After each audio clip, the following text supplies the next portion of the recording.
दुनिया के कई देशों में पहुंचा हुआ है और पाक को बुरी तरह से बेनकाब कर रहा है। नेताओं को रणनीतिक तरीके से चुना गया। सरकार की तरफ से भेजे गए डेलीगेशन में बीजेपी से ज्यादा, इस बात को ध्यान दीजिएगा, बीजेपी से ज्यादा विपक्ष के नेताओं ने धूम मचाई हुई है। पाक को ऐसे ऐसे लपेट रहे हैं कि पूछो मत। बेशक देश में बीजेपी की तरफ से इन नेताओं पर सवाल उठाए जाते हैं, इनकी देशभक्ति को हर दूसरे दिन कटघरे में खड़ा किया जाता है, लेकिन दुनिया में भारत का पक्ष यही विपक्ष के नेता रख रहे हैं।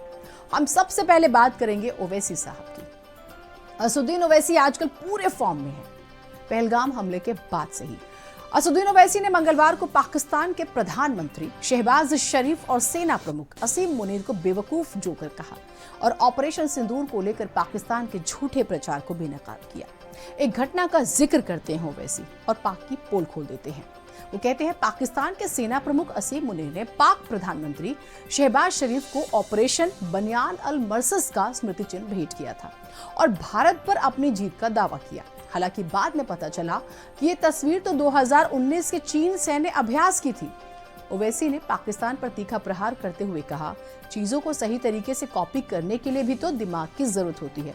इसके बाद ही ओवैसी ने पाकिस्तान के प्रधानमंत्री शहबाज शरीफ और पाक सेना प्रमुख असीम मुनीर को बेवकूफ जोकर बताया। सिर्फ ओवैसी नहीं, दूसरी तरफ कांग्रेस नेता शशि थरूर ने भी पाक की भयंकर तरीके से पोल खोली। थरूर ने गुयाना से पाकिस्तान को कड़ी चेतावनी दी और साफ साफ कहा, अगर पाकिस्तान ने दोबारा हमला किया तो भारत का जवाब और भी आक्रामक होगा। भारत को भविष्य के हमलों का डर नहीं है। उन्होंने दृढ़ संकल्प व्यक्त किया।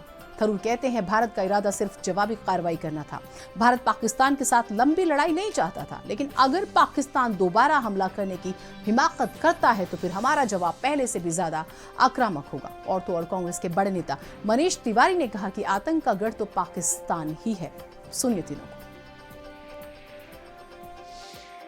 I think yesterday the Pakistani army chief had gifted a photo to the Pakistani Prime Minister Shehbaz Sharif. President of Pakistan was there, the Speaker of National Assembly was there. And these stupid jokers, they want to compete with India. They had given a photograph of a 2019 Chinese army drill, claiming it's a victory over India. Now this is what Pakistan indulges in. They cannot even give a proper photograph. तो हम बचपने में हम school में सुनते थे कि अक्सर स्कूल में क्या होता था कि हम अच्छे पढ़ने वाले बच्चे के बाजू पे बैठता था। तो नकल करने के लिए अकल भी चाहिए, इन नालायकों को अकल भी नहीं है।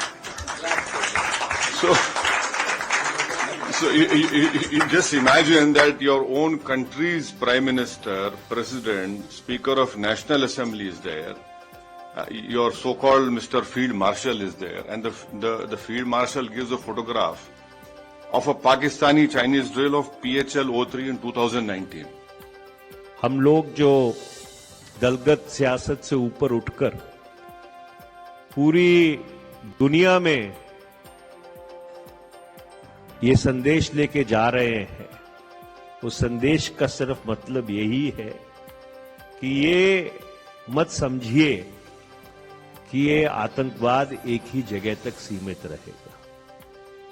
अगर इसको रोका नहीं गया, इसको जड़ से उखाड़ा नहीं गया, और उसकी जो जड़ है वो पाकिस्तान में स्थित है। ओसामा बिन लादेन कोई इलाहाबाद में नहीं पकड़ा गया था, वो एबोटाबाद में पकड़ा गया था। We didn't want to start anything. We were just sending a message to terrorists. You started, we reply. If you stop, we'll stop. And they stopped. There was an 88-hour war. We look back on that with a great deal of frustration because it needn't have happened at all. Lives have been lost. But at the same time, we look back on this experience with a steely and renewed sense of determination. There has now got to be a new normal. तो विपक्ष के नेताओं ने धूम मचाई हुई है और सराहना होनी चाहिए। हम सब एक हैं। सियासत टेम्पररी होती है। अब हम एक अच्छी खबर की बात करते हैं और आपकी जिम्मेदारी वाली खबर। आप लोग बहुत अधिकारों